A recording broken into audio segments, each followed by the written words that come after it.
வணக்கம் நேயர்களே, நான் உங்கள் ரெஜியா பேசுகிறேன். இது ஹரிச்சந்திர புராணம் எபிசோட் 4. மாறியது நெஞ்சம் மாற்றியது யாரோ.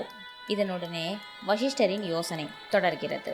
கானகத்து குகையில் மறைந்து வாழ்ந்து வந்த லோகிதாசன் ஒரு சமயம் உணவிற்காக தனது குகையை விட்டு வெளியே வந்தான். அந்த சமயம் அங்கே எதேச்சையாக வந்த வழிபோக்கன் ஒருவன் லோகிதாசனை பார்த்து விட்டான். தன்னை பார்த்து விட்டதை கவனித்த லோகிதாசன் எங்கே தான் இருக்கும் இடத்தை பிறரிடம் சொல்லிவிடுவானோ என்று அஞ்சி அங்கிருந்து ஓடத் தொடங்கினான். ஓடாதே லோகிதாசா, ஓடாதே, நில். நான் சொல்வதை காது கொடுத்து கேட்டுவிட்டாவது செல். நான் நீ இருக்கும் இடத்தை நீ நினைக்கும்படி யாரிடமும் போய் சொல்லிவிட மாட்டேன். அங்கு உன் தந்தை உன்னால் நோய்வயப்பட்டு நீ காணாத புத்திர பாசத்தால் துடிதுடித்து கொண்டிருக்கிறார். ஒரு முறையாவது சென்று அவரை பார்த்துவிட்டு வந்துவிடு என்று சொல்லிவிட்டு அங்கிருந்து போய்விட்டான். இதை கேட்ட லோகிதாசனுக்கு மனம் உறுத்தியது. ஒரு முறை போய் தன் தந்தையை பார்த்துவிட்டு வந்தால்தான் என்ன என்ற எண்ணம் வந்தது. அப்போது அரண்மனைக்கு சென்று கொண்டிருந்தான். வழியில் அந்தணன் ஒருவன் தோன்றி, லோகிதாசா, உன் தந்தையை பார்க்க செல்லும் முன்பாக நான் சொல்வதை கேள். இந்நிலையில் நீ உன் தந்தையை காண சென்றால் அவர் ஏற்கனவே வர்ணனுக்கு கொடுத்த வாக்கினை நிறைவேற்றும் விதமாக உன்னை நரமேதையாகம் கொடுக்க தயங்க மாட்டார். எனவே உயிரா பாசம்மா என்பதை பற்றி நன்கு யோசித்து ஒரு நல்ல முடிவுக்கு வா என்று கூறிவிட்டு அங்கிருந்து மறைந்தான் அந்தணன். இதனால் மனக்குழப்பம் அடைந்த லோகிதாசன் அந்தணன் கூறும் கூற்றும் நியாயம்தானே என்று மனதிற்கு உட்பட்டது. இந்த நிலையில் புலம்பியவாறே திரும்பவும் காட்டிற்குள் சென்று விட்டான். இப்போது வசிஷ்டரின் யோசனை. வருணனின் சாபம் வேலை செய்ய தொடங்கியது. ஹரிச்சந்திரனின் வயிற்றில் நீர் நிரம்பி புடைத்து வலியால் துடித்தான். வலி பொறுக்க முடியாத ஹரிச்சந்திரன் தன் குலகுருவான வசிஷ்டரை தேடி ஓடினான். அவரிடம் நடந்ததையெல்லாம் சொல்லி அதற்கு பரிகாரமாக ஏதும் உள்ளதா என்று கேட்டான். இந்த இக்கட்டான சூழ்நிலையிலிருந்து தன்னை விடுவிக்குமாறு மன்றாடினார். ஹரிச்சந்திரனின் மனக்குறைகளை கேட்ட வசிஷ்டர், உன் மகனை காணவில்லை என்று கூறுவதை கேட்டு வருணன் திரும்பி சென்று போவதில்லை. நீ அவனுக்கு கொடுத்த சத்திய வாக்கிலேயே குறியாயிருப்பான். எப்படியும் உன் மகனை நரமேதையாகம் கொடுத்தே ஆக வேண்டும். இருப்பினும் அதற்கு ஒரு வழி இருக்கிறது. வேண்டுமானால் அதன்படி செய்து நீ வருணனுக்கு கொடுத்த வாக்கினை நிறைவேற்றிக் கொள்ளலாம் என்றார் வசிஷ்டர். என்னவென்று விரைந்து சொல்லுங்கள் குருதேவா என்று வசிஷ்டரை ஹரிச்சந்திரன் துரிதப்படுத்தினார். அதாவது, நாட்டில் வறுமையில் உழல்வோர்கள் எத்தனையோ பேர் உள்ளார்கள். அவர்களில் தாங்கள் பெற்ற பிள்ளைகளை பராமரிக்க முடியாமல் ஏராளமான பேர் இருக்கிறார்கள். பெற்ற பிள்ளைகளை சுமையாய் கருதும் பெற்றோர்களை கண்டுபிடித்து அவர்களிடமிருந்து ஏதாவது ஒரு பிள்ளையை பொருள் கொடுத்து வாங்கி வருணனுக்கு கொடுத்து வாக்கினை நீ நிறைவேற்றி கொள்ளலாமே. இதை தவிர வேறு வழியில்லை என்ற யோசனையை வசிஷ்டர் ஹரிச்சந்திரனிடம் முன்பு வைத்தார். உடனேயே ஹரிச்சந்திரன் அங்கிருந்து சென்றான். தன் அமைச்சர்களை வரவழைத்து வசிஷ்டர் கூறிய யோசனைகளை தெரிவித்தான். உடனே நாடெங்கும் பறைய அறிவிக்க செய்தான். என்னவென்றால், மன்னன் ஹரிச்சந்திரனை பீடித்துள்ள ஜலோதர நோய் பற்றியும் அதனை போக்குவதாக வருணனுக்கு நடக்கப் போகிற யாகம் பற்றியும் அதற்கு நரபலியிட ஒரு சிறுவன் தேவைப்படுவதாகவும் அவ்வாறு சிறுவனை நரபலியிட மனம் உவந்து அளிக்க முன்வருவோருக்கு வேண்டிய அளவிற்கான பொன்னும் பொருளும் அளிப்பதாகவும் பறைசாற்றினார்.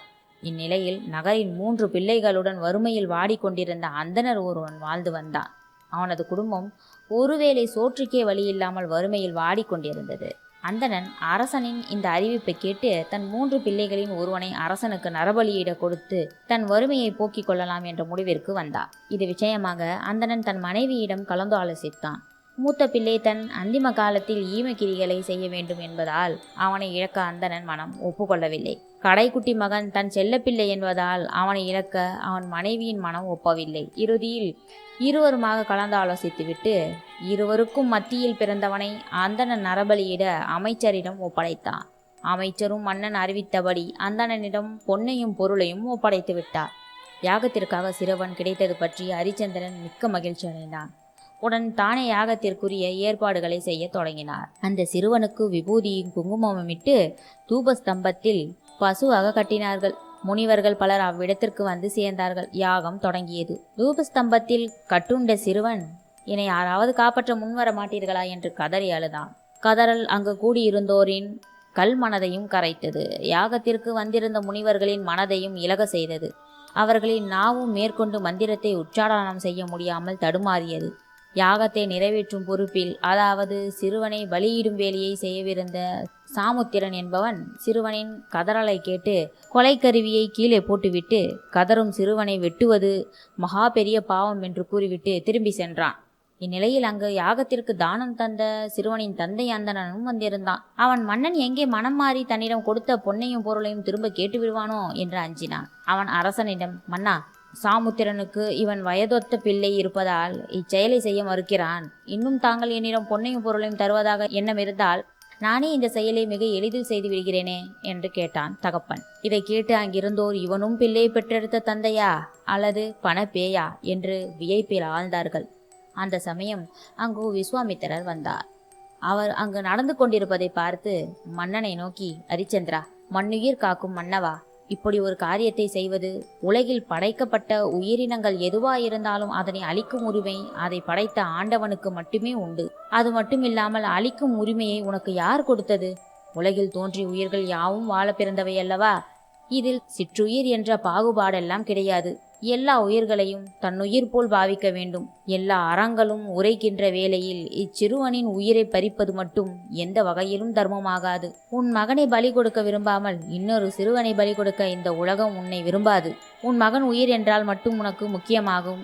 அதே வேளையில் இந்த சிறுவனின் உயிரை நீ அவ்வாறே கருத வேண்டாமா? உனக்கு இத்தகைய செயல் என்பது வேலியின் பயிரை மேய்வது போன்றல்லவா இருக்கிறது. இச்சிறுவனும் உன் நாட்டு பிரஜை என்பதை நீ மறந்து விட்டாயா? ஒரு மன்னனுக்கு தவறு செய்யும் பிரஜையை மட்டும் தண்டிக்க உரிமை உண்டு. அதை தவிர எந்த தவறும் செய்யாத இச்சிறுவனை பலியிட முன் வருவது எந்த வழியின் நியாயம்? உன் வேண்டுதலுக்கு இவன் பொறுப்பா அல்லது இவன் உன் மகனா? உன் கையில் அதிகாரம் இருக்கிறது. ஆணவத்துடன் செயல்படுவதாக உன் செய்கைகள் அனைத்தும் அமைந்துள்ளது. நான் உன் தந்தையை உடலுடன் சொர்க்கம் செல்ல அடிகோலியவன் என்ற முறையில் கேட்டுக்கொள்கிறேன். நீ பாவ செயலை உடனே நிறுத்த வேண்டும் என்று கோபமாகவும் அரிச்சந்திரனுக்கு அறிவுரையை வழங்கினார் விஸ்வாமித்திரர். விஸ்வாமித்திரரின் கோபத்தை கண்டு சற்றே அஞ்சிய அரிச்சந்திரன் தான் எடுத்த முடிவிலிருந்து மட்டும் பின்வாங்காமல் தயங்கியபடி பின்வருமாறு கூறினான். மாமுனிவரே, வருணனின் சாபத்திற்கு ஆளாகிய நான் அதனால் ஏற்பட்ட நோயை தீர்க்க வேறு வழி ஏதும் தெரியாமல் தான் இந்த யாகத்தையே தொடங்கினேன். இதை நீங்களும் நன்கு அறிவீர்கள். இந்நிலையில் நான் நீங்கள் கூறியபடி யாகத்தை பூர்த்தி செய்யாமல் விட்டுவிட்டால் என் நோய் எங்கனம் தீரும்? மேலும் வருணனுக்கு கொடுத்த சத்திய வாக்கினை நிறைவேற்றும் இக்கட்டான சூழ்நிலையில் நான் உள்ளேன் என்பதால் தாங்களும் எனது யாகம் பூர்த்தியடைய ஒத்துழைப்பு அளிக்குமாறு அடியேன் தங்களிடம் பணிவுடன் கேட்டுக்கொள்கிறேன் என்றான் அரிச்சந்திரன். இதை கேட்டதும் விஸ்வாமித்திரர் கோபத்தின் உச்சத்திற்கே சென்றார். அவர் சிறுவன் கட்டுண்டிருந்த தூபஸ்தம்பத்தின் அருகே சென்றார். சிறுவனே, உன்னை பெற்றவர் கைவிட்டு விட்டால் உன் உறவினர்களை நாடி செல்லலாம். அவர்களும் பாராமுகமாயிருந்து நீதி கேட்டு மன்னனிடம் செல்லலாம். அம்மன்னனே தவறிழைக்கும் போது யாரிடம் செல்ல முடியும்? இங்கு மன்னனே தவறிழைக்கிறான். இந்நிலையில் நீ அழுது புரள்வதால் எவ்வித நன்மையும் ஏற்பட போவதில்லை. எனவே இதற்கெல்லாம் காரணமான வருணனையே வேண்டிக்கொள் என்று கூறியவாறு வருண ஜபத்தை சிறுவனுக்கு உபதேசித்தார். நம்பிக்கையோடு இந்த மந்திரத்தை ஜபித்து வந்தால் நீ பலியாவதிலிருந்து தப்பிக்கலாம் என்றார். சிறுவனும் மடிந்த கண்ணீருடன் விஸ்வாமித்திரர் உபதேசித்த மந்திரத்தை தொடர்ந்து ஜபித்தான். சற்று நேரத்தில் வருணன் அங்கு காட்சியளித்தான்.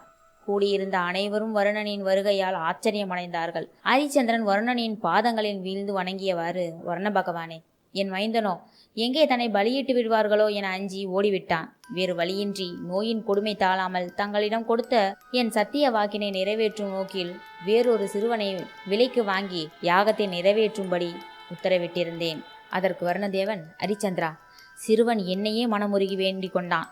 யாமும் அவனுக்கு வேண்டுதலுக்கு பணிந்து அவனை காப்பாற்றும் நோக்கில் இங்கு வந்தேன். எனவே நீ உடனே தூபஸ்தம்பத்திலிருந்து கட்டப்பட்டுள்ள அச்சிறுவனை அவிழ்த்து விடுமாறு செய் என்று அரிச்சந்திரனுக்கு கட்டளை பிறப்பித்தார். வர்ணனின் கட்டளையை ஏற்று அரிச்சந்திரன் உடனே சிறுவனை தூபஸ்தம்பத்திலிருந்து தன் கையாலேயே அவிழ்த்து விட்டான். இந்நிலையில் அரிச்சந்திரனை பீடித்த வயிற்று வலி படிப்படியாக குறைய ஆரம்பித்தது.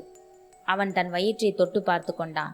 வர்ணனை நன்றி பெருக்குடன் கை கூப்பியவாறு ஆனந்த கண்ணீர் வடித்தான். வர்ணனின் பாதங்களில் கண்ணீரால் கழுவினான். அரிச்சந்திரா, நீ எமக்களித்த சத்திய வாக்கினை சோதித்து பார்க்கவே நான் இங்கு வந்தேன். சத்தியத்தை தக்க வைத்துக் கொள்ளும் உனது இயலாமையால் நீ பெற்ற பிள்ளையே உன்னிடமிருந்து தொலைந்து போனான். நீயும் நோயால் பீடிக்கப்பட்டாய். ஆட்சி பீடத்தில் உள்ளவர்கள் வாக்குறுதி கொடுக்கும் போது சரி, வாக்குகளை பெறும்போது நிதானத்துடன் செயல்பட வேண்டும். வாக்குறுதியை பெறும்போது வாக்கு கொடுப்பவர் விதிக்கும் எல்லாவித நிபந்தனைகளையும் ஏற்றுக்கொள்ளக்கூடாது. சரி சரி என தலையை ஆட்டக்கூடாது. நீயும் அப்போதைய சூழ்நிலையில் எப்படியோ பிள்ளை கிடைத்தால் போதும் என்ற மனநிலையில் இருந்ததால் நான் விதித்த நரமேத யாகத்திற்கு உடன்பட்டாய். அது உன்னால் முடியுமா என்று கூட நீ சிந்தித்து பார்க்க தவறிவிட்டாய். விஸ்வாமித்திரர் உன்னிடம் எவ்வளவோ வேண்டியும் அச்சிறுவனை நீ விடுவிக்க தவறிவிட்டாய். நீ ஒரு பிள்ளைக்காக தவம் இருந்ததையும் மறந்துவிட்டாய். இதுவும் நீ செய்த பாவங்களில் மிக பெரிய பாவமாகும். இதற்கான பலனையும் நீ அனுபவித்தே ஆக வேண்டும். இத்துடன் எனது பணி முடிந்துவிட்டது. இனிமேல் நான் உன்னை எவ்வித தொந்தரவும் செய்ய மாட்டேன் என்று கூறி வருணன் மறைந்தான். அது முதற்கொண்டு ஹரிச்சந்திரனை குற்ற உணர்வு குடைந்தது. ஹரிச்சந்திரனும் அது முதற்கொண்டு இனி எவ்வித சூழ்நிலையிலும் பொய்யுரைக்க மாட்டேன் என்றும், கொடுத்த வாக்கினை தலையே போனாலும் சரி காப்பாற்ற தவறவே மாட்டேன் என்றும், இனி யாரிடமாவது வரம் பெற்றாலும் வரம் கொடுத்தாலும் ஏதேனும் என்னிடம் யாராவது வந்து கேட்டாலும் கூட அவர்கள் கேட்கும் கேள்வி இன்னது என்பதை புரிந்து கொண்டு அது என்னால் செய்ய முடியுமா முடியாதா என்று அறிந்து கொண்டே அவர்களுக்கு வாக்கும் பரிசும் பொன்னோ வரமோ அளிப்பேன். இதின்றி என்னுடைய விருப்பம் மற்றும் நிறைவேறினால் போதும் என்று யாரிடமும் எதையும் பெற்றுக்கொள்ள மாட்டேன் என்று முடிவெடுத்து கொண்டார். இந்த என் வாக்கினையும் முடிவினையும் எந்த ஒரு சூழ்நிலையிலும் தவறவிட மாட்டேன் என்றும் சூளுரைத்து கொண்டார். பார்க்கலாம், ஹரிச்சந்திரனின் நிலையே இப்படி இருக்கிறது. ஒரு உண்மையை காப்பாற்ற, சத்தியத்தை காப்பாற்ற. சரி, தொடர்ந்து வரும் அடுத்த எபிசோடில் இன்னும் என்ன நடக்கிறது என்று பார்க்கலாம். இது ஹரிச்சந்திர புராணம். நான் உங்கள் ரஜியா. தொடர்ந்திருங்கள். நன்றி.